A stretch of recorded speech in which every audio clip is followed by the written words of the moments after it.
اللہ تبارک و تعالی نے مرد اور عورت دونوں کے صنفی لحاظ سے، جسمانی لحاظ سے فرق رکھا ہے۔ مرد کا جسم اور عورت کا جسم دونوں کا الگ الگ ہے۔ اسی کے اعتبار سے اللہ تعالیٰ نے احکامات بھی نازل فرمائے۔ یہ کہنا کہ عورت اور مرد دونوں برابر ہے، یہ عقلاً بھی صحیح نہیں ہے۔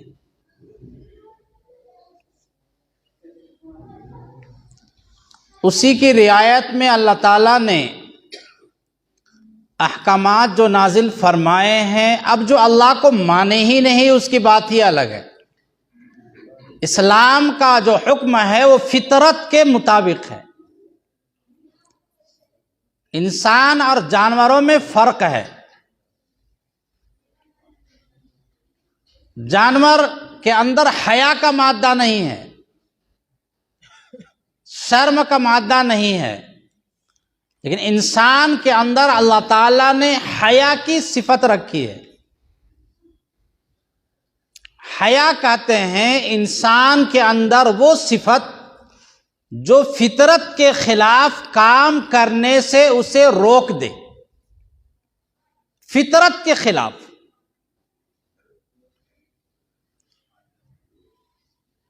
کوئی بھی آدمی جیسا بھی ہوگا، وہ کبھی نہیں چاہتا ہے کہ لوگوں کے سامنے میری شرمگاہ ظاہر ہو جائے۔ وہ فطرت میں اس کی داخل ہے، چاہے جو بھی ہو۔ وہ پاگل بھی اگر ہے تو وہ بھی اپنے سطر کو چھپانے کی کوشش کرتا ہے۔ بچہ تھوڑا بڑا شعور والا ہوتا ہے تو وہ بھی چھپانے کی کوشش کرتا ہے۔ وہ فطرت میں داخل ہے کہ ہمارا عزم، ہمارا سطر ظاہر نہ ہو جائے۔ تو پردہ یہ انسانی فطرت میں داخل ہے۔ اگر انسانی فطرت میں داخل نہ ہوتا تو انسان جہاں چاہتا استنجا کر لیتا، جہاں چاہتا قضائے حاجت کر لیتا، جہاں چاہتا کپڑے کو اتار دیتا۔ لیکن کوئی بھی آدمی چاہے اللہ کو مانے یا نہیں مانے، اگر وہ انسان ہے تو اس چیز کا ضرور خیال کرتا ہے کہ ہم ہر جگہ کپڑے کو نہ بدلیں۔ اس لیے پردہ یہ انسانی فطرت میں داخل ہے۔ آج بڑا زور و شور سے پورے ہندوستان میں یہ آواز بلند کی جا رہی ہے کہ پردہ یہ قرآن میں نہیں ہے۔ کچھ مسلم خواتین جو برائے نام کے مسلمان ہے، وہ یہ بڑے زور و شور سے میڈیا میں آ کے کہہ رہی کہ ہم نے بھی قرآن پاک پڑھا ہے لیکن پردے کا حکم ہی نہیں ہے۔ پتہ نہیں کون سے قرآن پاک اس نے پڑھا، کہاں پڑھا، پتہ ہی نہیں چلا۔ سورہ نور کی آیتیں تلاوت کر لیتی، سورہ احزاب کی آیتوں کو پڑھ لیتی تو معلوم ہو جاتا کہ پردے کا حکم ہے یا نہیں۔ لیکن دو چیزیں الگ الگ ہیں جس کو نہ سمجھنے کی وجہ سے لوگوں نے خلط ملط کر دیا۔ ایک ہے حجاب جو عربی کا لفظ ہے، اس کو پردہ کہتے ہیں، اور ایک ہے ستر۔ دونوں میں تھوڑا سا فرق ہے۔ ستر جو ہوتا ہے وہ خلوت ہو یا جلوت ہو، وہ ہمیشہ فرض ہوتا ہے، اس کا ڈھانکنا ضروری ہوتا ہے۔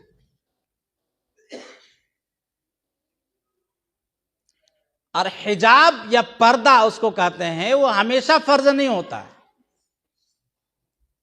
مرد کا ستر ہے ناف سے لے کر کے کہاں تک؟ گھٹنوں تک۔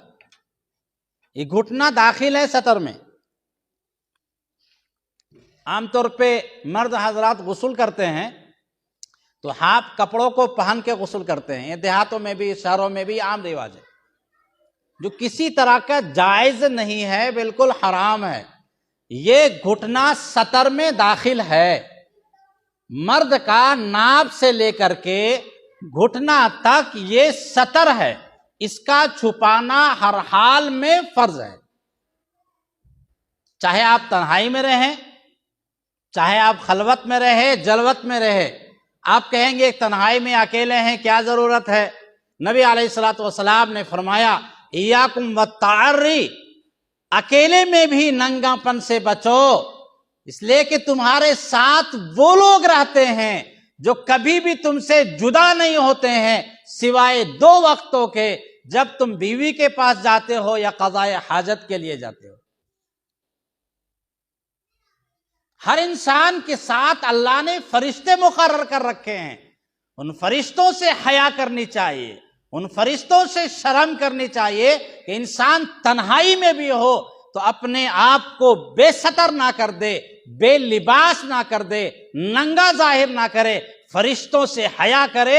ایاکم والتعری، تم ننگا پن سے بچو، فَإِنَّهُ مَعَكُمْ، اس لیے کہ تمہارے ساتھ وہ لوگ رہتے ہیں، لا يفارقكم، تم سے کبھی جدا نہیں ہوتے ہیں مگر 2 وقتوں میں، ایک یہ کہ انسان اپنی حاجت کو بیوی سے تکمیل کرتا ہے، اور دوسرا یہ کہ قضاء حاجت کے لیے، پیشاب اور پخانہ کے لیے جاتا ہے۔ اور عورت کا ستر پورا جسم ہے سوائے 2 چیزوں کے۔ ستر، عورت کا جسم پورا کا پورا ستر ہے جسے ڈھانپ کر کے رکھنا ضروری ہے، لیکن 2 چیزوں کو اللہ تعالیٰ نے آسان کر دیا کہ اس کو ستر میں داخل نہیں کیا ہے لیکن اس کا پردہ کرنا ہے، یہی تھوڑا سا فرق ہے۔ چہرہ اور ہتھیلی، ہاتھ اور پیر کی، یہ اللہ نے حجاب میں رکھا ہے، اس کو ستر میں نہیں رکھا۔ اگر اللہ تعالیٰ ستر میں اس کو رکھ دیتا تو گھر میں بھی باپ کے سامنے، بھائی کے سامنے، بھتیجے کے سامنے، ان تمام حالات میں عورت کو چہرہ کا ڈھانک کے رکھنا ضروری تھا۔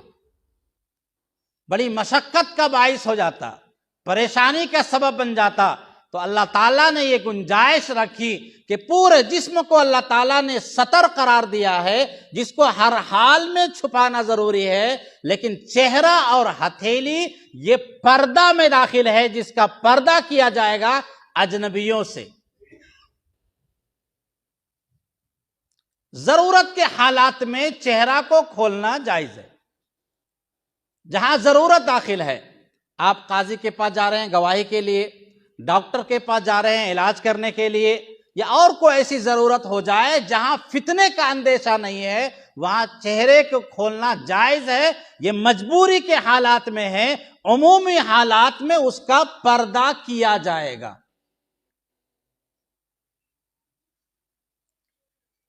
یہ قرآن پاک میں اللہ تعالیٰ نے کہا ہے،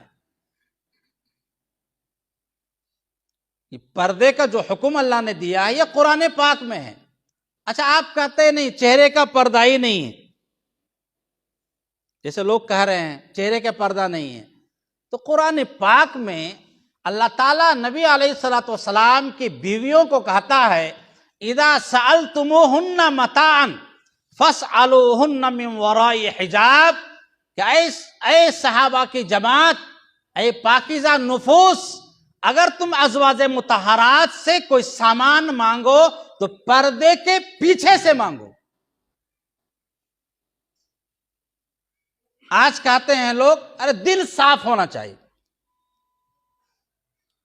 صحابہ کرام وہ لوگ تھے جن کے دلوں کو اللہ نے آزمایا، امتحن اللہ قلوبہم، اللہ نے ان کے دلوں کو آزمایا، پرکھا، پھر اللہ نے کہا تھا رضی اللہ عنہم ورضوا عنہ، اللہ ان سے راضی ہے، وہ لوگ اللہ سے راضی ہے، ان کے باوجود اللہ تعالیٰ ان سے یہ کہتا ہے اذا سألتموہن، جب تم اس سے کوئی سامان مانگو، ازواج مطہرات سے، عورتوں کو سے کوئی سامان مانگنا ہو، فاسألوہن من وراء حجاب، تو پردے کے پیچھے سے مانگو۔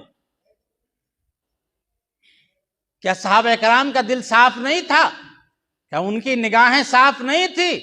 جو آج ہم یہ کہتے ہیں کہ دل صاف ہونا چاہیے، جب نگاہ گندی ہوگی تو دل کے صاف ہونے کا کوئی مطلب نہیں۔ قرآن میں اللہ کہتا ہے قل للمؤمنین یغضوا من ابصارہم ویحفظوا فروجہم، اے نبی آپ مومنوں سے کہہ دیجئے اپنی نگاہوں کو پست رکھا کرے، اپنے عصمت کی حفاظت کیا کرے۔ یہ اللہ نگاہ کو جھکانے کا حکم دیتا ہے۔ پھر اللہ آگے عورتوں سے بھی کہتا ہے وَقُلْ لِلْمُؤْمِنَاتِ يَغْضُضْنَ مِنْ أَبْصَارِهِنَّ، اے نبی آپ کہہ دیجئے مومن عورتوں سے بھی کہہ دیجئے کہ اپنی نگاہوں کو پست رکھے، اپنے عصمت کی حفاظت کرے۔ تو یہ کہنا کہ قرآن پاک میں صرف دل کا صاف ہونا ضروری ہے، ایسا نہیں ہے۔ اللہ تعالیٰ ایسا معاشرہ چاہتا ہے جس معاشرے میں فساد نہ ہو، فتنہ نہ ہو، بدکاری نہ ہو، بے حیائی نہ ہو، فحاشی نہ ہو۔ عورتوں اور مرد کی مخلوط جماعت جہاں ہوگی وہاں فتنہ ہونا ہی ہونا ہے۔ فتنہ نہیں ہوگا ایسا نہیں ہو سکتا ہے۔ ایک بزرگ سفر کر رہے تھے ٹرین میں، ایک نوجوان وہاں ملا، اس کو موقع ملا چھیڑنے کا۔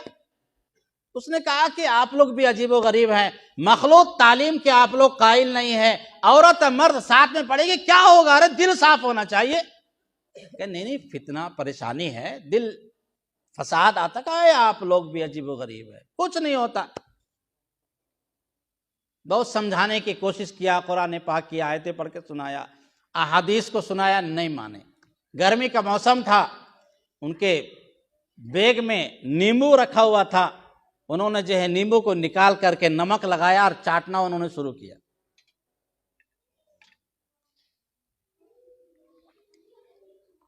اور چٹخارا لے کر کے جو گرمی کا موسم ہو اور نیمبو ہو اور نمک لگا کے اس کو لگائے تو سامنے والا غور سے دیکھنے لگا، بولے کیا؟ بولے نیمبو ہو تو انسان کے منہ میں پانی آ ہی جاتا ہے۔ کب سمجھ میں آیا؟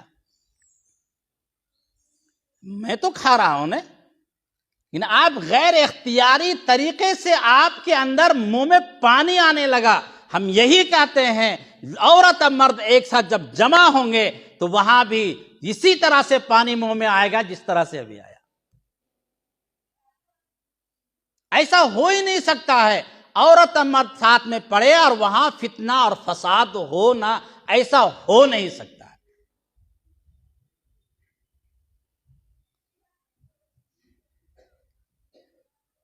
جن کے معاشرے، جس کی تربیت پیدائش ایسے گھروں میں ہو جہاں شروع سے بچہ ہوش سنبھالے تو فلمی گانا کو دیکھے، ناچ دیکھے، ماں باپ ساتھ میں بیٹھ کر کے فلم دیکھے، ان کے دل کی حال اس کا تو کچھ احساس ہی نہیں ہوگا، دل ان کا سیاہ ہو چکا، انہوں کیا احساس کہ پردہ کیا ہے، یہ سب چیزیں کیا ہوتی ہے۔ جہاں پر حیا ہوگی، انسانی فطرت ہوگی، وہاں تو یقیناً اس کا دل ملامت کرے گا کہ یہ غلط ہو رہا ہے۔ اب قرآن پاک کی آیتیں وہ آیتیں کیا ہیں جس میں اللہ تعالیٰ نے پردے کی آیات کو نازل کیا؟ بڑا زور و شور سے میڈیا میں لوگ چیلنج کر رہے ہیں کہ قرآن پاک میں کہیں بھی نہیں ہے۔ ان قرآن پاک کی سورہ نور کی آیتیں کو اور سورہ احزاب کی آیتوں کو آپ غور سے سنیں کہ اللہ ہم سے کہتا کیا اور اللہ ہم سے مطالبہ کس طرح کر رہا ہے، کیسا معاشرہ چاہتا ہے۔ اللہ فرماتے ہیں قل للمؤمنین یغضوا من ابصارہم ویحفظوا فروجہم ذالک ازکی لہم، یہ مومنوں کے لیے طہارت قلوب کا سبب بنے گا۔ ان اللہ خبیر بما یصنعون، اللہ تعالیٰ جانتا ہے تمام چیزوں کو جو لوگ کر رہے ہیں۔ وقل للمؤمنات یغضضن من ابصارہن ویحفظن فروجہن ولا یبدین زینتہن الا ما ظہر منہا، اور اپنے زینت کو ظاہر نہ کرے، اپنے زینت کو ظاہر نہ کرے الا ما ظہر منہا، مگر یہ کہ جن کا ظاہر کرنا ضروری ہے۔ زینت سے مراد کیا ہے؟ حضرت ابن مسعود فرماتے ہیں زینت سے مراد ہے وہ کپڑے، جو نقاب کے کپڑے پہنتے ہیں، وہ کپڑوں کو مراد لیتے ہیں۔ وہ کہتے ہیں خذوا زینتکم عند کل مسجد، نماز کے وقت میں زینت اختیار کرو، اچھے کپڑوں کو استعمال کیا کرو۔ اللہ تعالیٰ نے لفظ زینت کو کپڑوں کے لیے استعمال کیا ہے۔ ابن عباس رضی اللہ تعالیٰ عنہ فرماتے ہیں یہاں زینت سے مراد ہے زینت کے مقامات، جہاں پر زیورات کو پہنا جاتا ہے، جہاں زیورات کو استعمال کیا جاتا ہے، وہ مقامات ہے کہ اس کو ظاہر نہ کرے الا ما ظہر منہا، مگر جو ظاہر کرنے کی ضرورت ہے۔ اس میں چہرہ اور ہتھیلی داخل ہے۔ آگے اللہ فرماتے ہیں وَلَا يَضْرِبْنَ بِخُمُورِهِنَّ عَلَى جُيُوبِهِنَّ، اور عورتوں کو چاہیے کہ اپنے دوپٹے کو سینے پر ڈال لے، اسی کا نام ہے حجاب۔ عورتوں کو چاہیے کہ اپنے دوپٹوں کو، اپنی چادر کو سینوں پر ڈھانپ لے۔ پھر اللہ فرماتے فلا یبدین زینتہن، اور اپنے زینت کو ظاہر نہ کرے، اپنے چہروں کو نہ کھولے، الا لبعولتہن، مگر اپنے شوہر کے سامنے، او آبائہن، یا اپنے باپ کے سامنے، او آبائی بعولتہن، یا اپنے خسر کے سامنے، او ابنائہن، یا اپنے بیٹوں کو سامنے، او ابنائی بعولتہن، یا اپنے شوہر کی دوسری بیوی سے جو اولاد ہیں ان بیٹوں کے سامنے، او اخوانہن، یا اپنے بھائیوں کے سامنے، او بنی اخوانہن، یا اپنے بھائی کے بیٹوں کے سامنے، او بنی اخواتہن، یا اپنی بہن کے بیٹوں کے سامنے، او نسائہن، یا مسلمان عورتوں کے سامنے۔ شریعت تو یہاں تک پابند ہے کہ کافر کی عورتوں کو بھی اللہ تعالیٰ نے غیر محرم میں شامل کیا ہے۔ مردوں کو تو چھوڑ دیجئے، نسائہن اپنی مسلمان عورتوں کے سامنے، اگر غیر مسلم عورت ہے اس کو بھی شریعت کہتی ہے کہ وہ بھی غیر محرم کے درجے میں، یہاں تک شریعت پابندی لگاتی ہے۔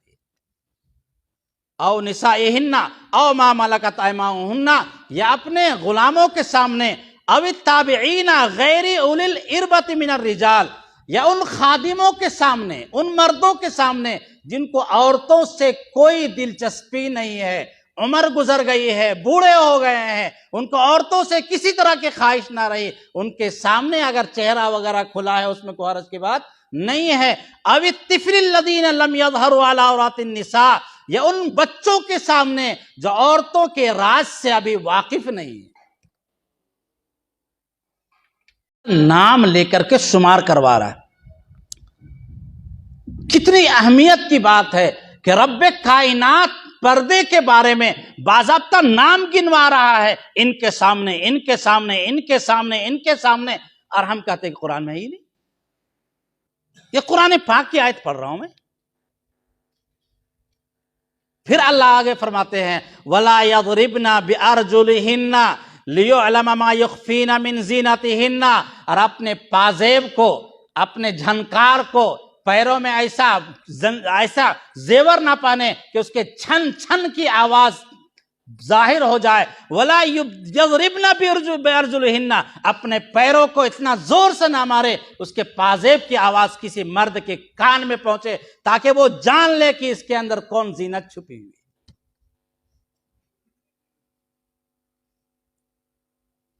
اتنا اللہ پابند کر رہا ہے، ایسا معاشرہ چاہتا ہے کہ کسی مرد کی کان میں وہ آواز بھی نہیں جائے کہ کوئی عورت یہاں سے گزر رہی ہے۔ یہی وجہ ہے کہ اگر عورت نماز میں شامل ہو گئی اور امام صاحب بھول گئے تو وہاں تسبیح اللہ اکبر نہیں کہے گی، اس کو بولتے ہیں کہ ایسے سے مارو، زبان سے آواز نہیں نکالنی ہے۔ وَلَا يَضْرِبْنَ بِأَرْجُلِهِنَّ، اپنے پیروں کو اتنا زور سے نہ مارے، اس طرح نہ چلے کہ اس کے پازیب کی جھنکار مرد کے کان میں پہنچے۔ آگے اللہ فرماتے ہیں دوسری جگہ یا نساء النبی لستن کاحد من النساء ان اتقیتن فلا تخضعن بالقول فیطمع الذی فی قلبہ مرض۔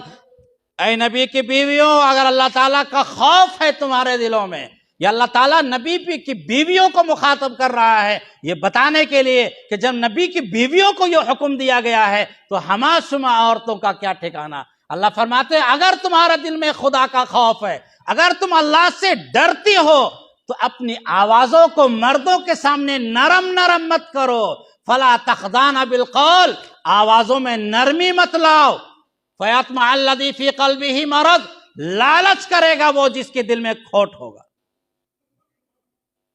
اگر کوئی اجنبی گھر میں آتا ہے تو اس کے سامنے تیکھی زبان نہیں، فلاں گھر میں نہیں ہے، بعد میں آئیے گا، آئیے بیٹھیے، ٹھنڈا پیجیے گا، گرم پیجیے گا، آئیے نا بیٹھیے نا، بیٹھا دیا۔ اب ٹھنڈا گرم کے چکر میں پھر وہ پہنچے گا۔ کہتا اگر کوئی اجنبی گھر میں آتا ہے تو زبان میں نرمی نہیں لانی ہے، لچک نہیں لانی ہے، عورت کی آواز میں اللہ نے عجیب کشش رکھی ہے، اس لیے عورت اذان نہیں دے سکتی، منع کر دیا کہ عورت کی اذان نہیں ہوگی۔ فلا تخضعن بالقول فیطمع الذی فی قلبہ مرض، لالچ کرے گا وہ جس کے دل میں کھوٹ ہوگا۔ وقلن قولا معروفا، بھلی بات اس سے کہہ دو کہ نہیں گھر میں نہیں ہے، بعد میں آئیے گا، ان سے فلاں جگہ پہ ہے، ان سے ملاقات کر لیجئے گا، گھر میں بیٹھنے کا موقع مت دو، چاہے کوئی بھی اجنبی ہو، اگر گھر میں آئے گا تو فتنہ فساد ہوگا ہی ہوگا۔ وقرن فی بیوتکن، اور اپنے گھروں میں رہو۔ پیر صاحب نے لکھا ہے کہ پورا انسان پاگل ہوتا ہے تو اس کو پاگل خانہ میں بھیجتے ہیں، اور اللہ کہتا ہے عورت آدھی عقل والی ہے، اس کو چہار دیواری میں رکھو۔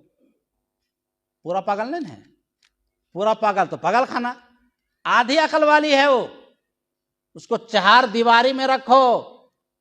جس طرح پاگل کو چھوڑ دیں گے تو راستے میں غلاظت پھیلائے گا، پتھر مارے گا، گالی دے گا، عورت کو اگر ہم باہر چھوڑ دیں گے تو فتنہ ہی فتنہ ہے۔ وقرن فی بیوتکن، یہ اللہ کہہ رہے ہیں کہ اپنے گھروں میں پڑی رہو۔ اس پہ لوگ کہتے ہیں کہ گھر میں قید کر دیا، قید الگ ہوتی ہے، قید کہتے ہیں کسی کے مرضی کے خلاف پابند کرنا۔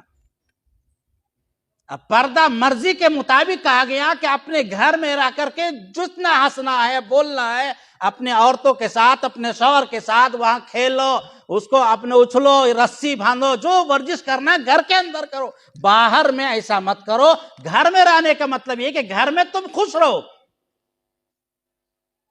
ایک کوٹری میں بند نہیں کیا شریعت نے، اپنا جو گھر احاطہ ہے اس احاطے میں گھر میں رہ کر کے صالح معاشرہ کے تشکیل، اپنے بال بچوں کی تربیت، اپنے شوہر کی خدمت۔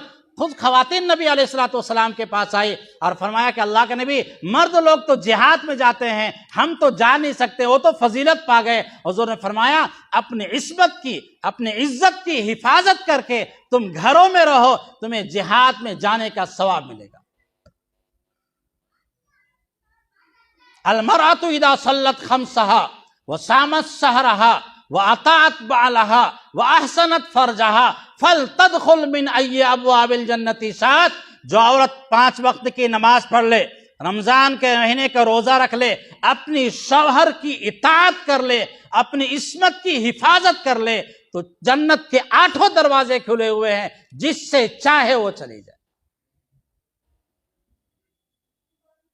دنیا میں بھیجنے کا مقصد ہی کہ رب ہمارا راضی ہو جائے۔ عورتوں کے لیے بہت آسان کر دیا گیا، جنت کو بہت آسان کر دیا گیا۔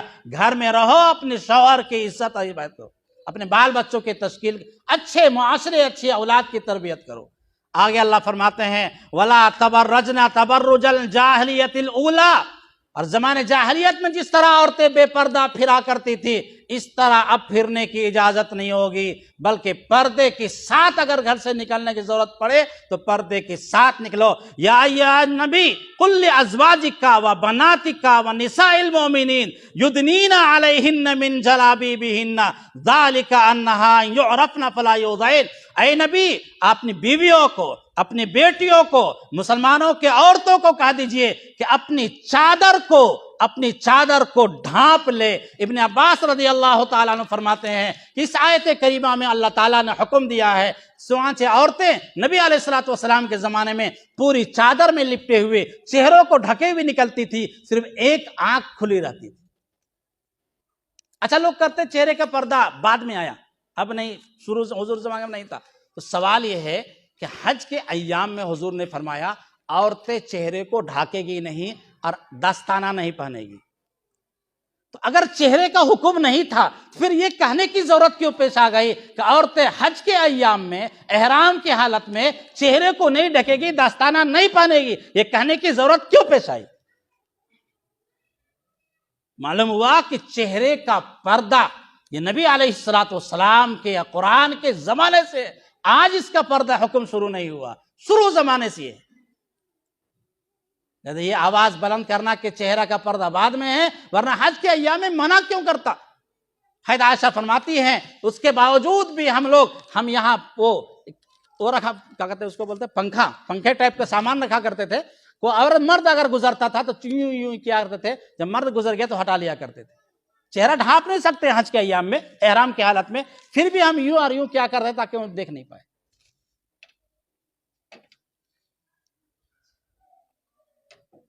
معلوم ہوا کہ ستر الگ چیز ہے، حجاب الگ چیز ہے. حجاب یہ چہرے کا حجاب کیا جائے گا. ضرورت کے ایام میں اللہ تعالیٰ نے اجازت دی ہے، ایسا نہیں کہ مکمل طور پہ اللہ نے کہا، اجازت اللہ نے دے دی ہے کہ اگر ضرورت پیش آ جائے، جیسے نکاح کا پیغام کوئی بھیجتا ہے، کسی لڑکی کو نکاح کا پیغام بھیجا ہے، شریعت نے کہا کہ آپ اس کو ایک نظر دیکھ سکتے ہیں. اب فتنے کا سب سے بڑا مقام وہ چہرہ ہے. پورے جسم کو ڈھانپا اور چہرے ہی کے نہیں ڈھانپا تو کیا مطلب ہوا؟ فتن تو باقی رہا. اس لیے ہمیں چاہیے کہ اپنے گھروں میں پردے کا رواج کریں، اپنے عورتوں کو کہیں. بہت سارے لوگوں نے صرف یہ یہاں سے یہ اسکارف لگاتے ہیں، چہرے کو کھول دیتے ہیں. نہیں، چہرے کو بھی ڈھانپنا، آنکھوں کو کھلا رکھنا ہے. جیسے ابن عباس رضی اللہ تعالیٰ نے فرمایا، وہ نقاب کی جو شکل آئی ہے، نقاب حجاب کی بدلی ہوئی شکل ہے. آپ اس کو کوئی بھی کپڑا استعمال کریں. قرآن میں اللہ نے فرمایا، یا بنی آدم قد انزلنا علیکم لباسا یواری سواتکم وریشا، اے انسانوں ہم نے تمہارے اوپر لباس کو اتارا ہے. کیوں اتارا ہے؟ دو مقصد ہے. یواری سواتکم، تمہارے سطر کو بھی ڈھانپتا ہے، وریشا، اور تمہارے بھدا پن دیکھنے سے روکتا ہے. کپڑا ایسا ہونا چاہیے کہ انسان کو بھدا نہ لگے، انسان اچھا کپڑا پہنے. معلوم ہوا کہ کپڑا یواری سواتکم، سطر کو ڈھانپ دے، اتنا چست نہ ہو کہ نشیب و فراز بھی نظر آ جائے. آج ہمارا جو نقاب چلا ہوا ہے، یہ نقاب حقیقت میں اللہ کے بتائے ہوئے مطابق نقاب نہیں ہے، بلکہ نقاب ایسا ہونا چاہیے کہ عورت کے جسم کا نشیب و فراز بھی نظر نہیں آئے.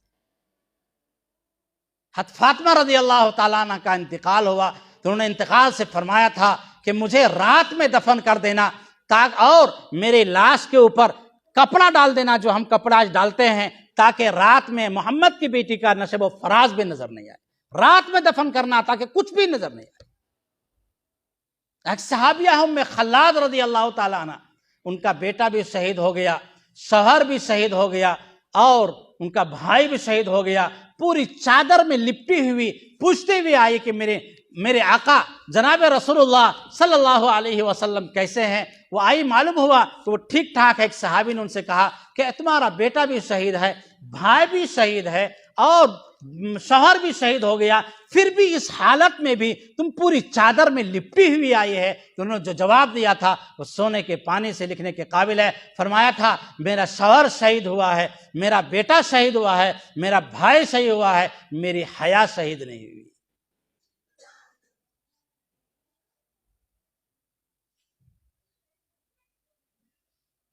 ہم انہی صحابیات کے ماننے والے ہیں.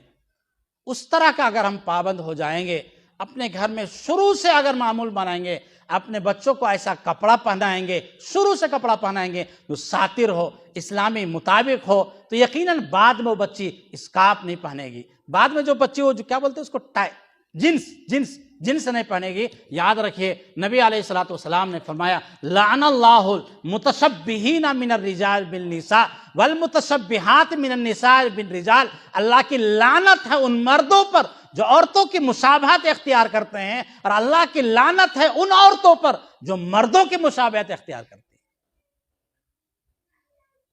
آج تو ہم آرام سے اپنے بچیوں کو جنس پہنا رہے ہیں. مرد بھی طرح طرح کے چوڑی، کان میں، ناک میں، پتہ نہیں کیا لوگوں کو شوق چڑھا. اللہ کی لعنت ہے ایسے مردوں پر جو عورتوں کی مشابہت اختیار کرتے ہیں، اور اللہ کی لعنت ہے ان لڑکیوں پر بھی جو مردوں کی مشابہت اختیار کرتے ہیں. عورتوں کے لیے جنس پہننا بالکل جائز نہیں ہے، بالکل حرام ہے. حرام و مردوں کا لباس ہے. اللہ تعالی ہم سب کو صالح معاشرہ تشکیل دینے کی توفیق عطا فرمائے. وآخر دعوانا الحمدللہ رب العالمین.